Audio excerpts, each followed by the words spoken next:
প্রধান উপদেষ্টা ও অন্যান্য উপদেষ্টাদের বিরুদ্ধে দুর্নীতি দমন কমিশনে প্রচুর দুর্নীতির অভিযোগ পড়তেছে। তো জিনিসটা দেখে মনটা খুবই খারাপ হয়ে গেল এই কারণে যেই মানুষগুলিকে ইন্টারিম গভর্নমেন্টে বসানো হয়েছে ডক্টর ইউনূস সহ প্রতিটা মানুষ দেশে বিদেশে সমাজে খুবই প্রতিষ্ঠিত ফেমাস লোকজন, নামকরা লোকজন। আরেকটা অংশ ছিল আমাদের বিপ্লবীদের সমন্বয়কারীরা, যারা শেখ হাসিনার গভর্নমেন্টকে হটিয়েছে এ সমস্ত কারণে। যদিও জেল জুলুম সেগুলি ছিল, কিন্তু ওয়ান অফ দি রিজনস ছিল দুর্নীতির জন্য। তো যেই মানুষগুলিকে আমরা বিশ্বাস করে সারা বিশ্ব থেকে ভালো ভালো প্রতিষ্ঠিত লোকজনকে এনে ক্ষমতায় বসালাম যে তোমরা আমাদের দেশটাকে পাহারা দিয়ে রাখো নতুন একটা গভর্নমেন্ট আসা পর্যন্ত, সেই মানুষগুলি এসেই সেই একই দুর্নীতিতে জড়িয়ে গেল। তাও কোনো ছোটোখাটো একটা দুটো না, শয়ে শয়ে হাজার হাজার কোটি টাকা। তা আপনি কাকে বিশ্বাস করবেন? এটা খুবই একটা খারাপ জিনিস, খুবই দুঃখজনক যে এই সমস্ত শিক্ষিত ভদ্রলোক সজ্জন লোক সারা বিশ্ব থেকে উড়িয়ে আনলেন। খোদ ডক্টর ইউনূসের বিরুদ্ধে এত অভিযোগ।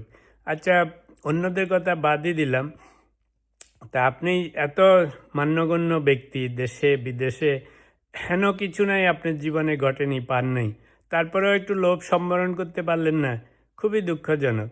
এই প্রসঙ্গে একটা মজার গল্প বলি। ইউনিভার্সিটি লাইফে আমাদের এক সিনিয়র ভাই, তো ওনার একটা গার্লফ্রেন্ড ছিল। তো উনি সামহাও সুইজারল্যান্ডে যাওয়ার ব্যবস্থা হয়েছে।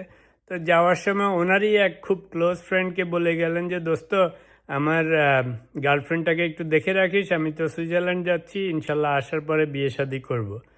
তো আমরা তখন দেখতাম, আমরা জুনিয়র ছিলাম।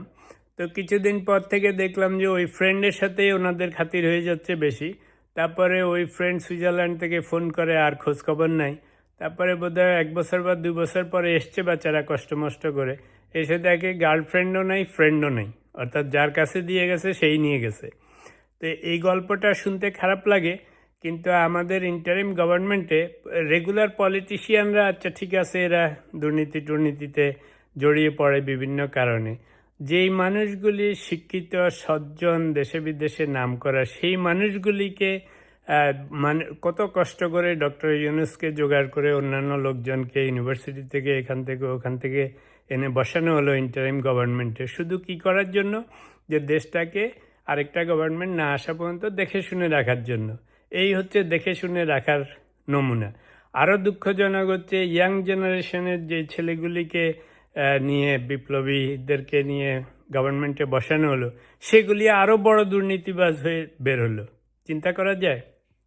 তো যে গল্পটা বলেছি, আমাদের সিনিয়র ভাইয়ের গল্পটা, এই গল্পটা আমার লাইফে সবসময় একটা ইমোশনাল সেন্টিমেন্টাল পয়েন্ট হিসাবে কাজ করেছে সারা জীবন। যখনই কিছু করেছি, যদি দেখেছি যে কেউ কোনো আমানত দিয়েছে, কথার হোক, টাকার হোক, অন্য কিছুর জন্য হোক, আমার সবসময় মনে হয়েছে সেই কাহিনীর কথা। তো এটা খুবই দুঃখজনক। জিনিসটা ছোট্ট, কিন্তু একটা মানুষের জীবনে কিছু তো প্রিন্সিপাল থাকবে। চিন্তা করেন, ডক্টর আসিফ নজরুল, ঢাকা ইউনিভার্সিটির প্রফেসর, এরকম একটা মানুষ থেকে আপনি এই সমস্ত আচরণ আশা করতে পারেন? মানুষের তো মান সম্মান একটা জিনিস আছে। ডক্টর ইউনূস, সারা বিশ্বব্যাপী ওনার এত নাম সুনাম, হেন কিছু নাই লাইফে পায়নি, তারপরেও এখন আবার সেই দুর্নীতিতে জড়াতে হবে। দিস ইজ সিম্পলি আনবিলিভেবল, খুবই দুঃখজনক। তো এখন বিএনপির নতুন গভর্নমেন্টের প্রতি আহ্বান থাকবে তারেক রহমান সহ সবাইকে, প্রধানমন্ত্রী, যে ভাই আপনাদেরকে বিশ্বাস করে মানুষ আবার নতুন করে ক্ষমতায় এনেছে 17-18 বছরের যন্ত্রণার পরে, তারপরে এই যে 16-18 মাসের এদের এই দুর্নীতির পরে, তা আপনারা একটু নিজেদেরকে সম্বরণ করেন। দেখতেছি যে আপনি স্বইচ্ছা নিয়ে, সুন্দরভাবে সদিচ্ছা নিয়ে কাজ করতেছেন। সোফার is way too early two comment. তবে একটা আহ্বান হচ্ছে যে এই দুর্নীতিতে নিজেও জড়ায়েন না, অন্যদেরকেও জড়াতে দিয়েন না। এটা খুবই দুঃখজনক, খুবই লজ্জাজনক। এই যে ডক্টর আসিফ নজরুল, আসিফ মাহমুদ, এগুলিকে দেখলেই এখন ঘৃণা লাগতেছে যে পাঠালাম মাত্র দেশটাকে রক্ষা করার জন্য, তোমরা রক্ষকই ভক্ষক হয়ে গেলা। কি অদ্ভুত জিনিস, কি অদ্ভুত দেশ। যাই হোক, মনে হয় ওই যে যায় লঙ্কা সেই হয় রাবণ।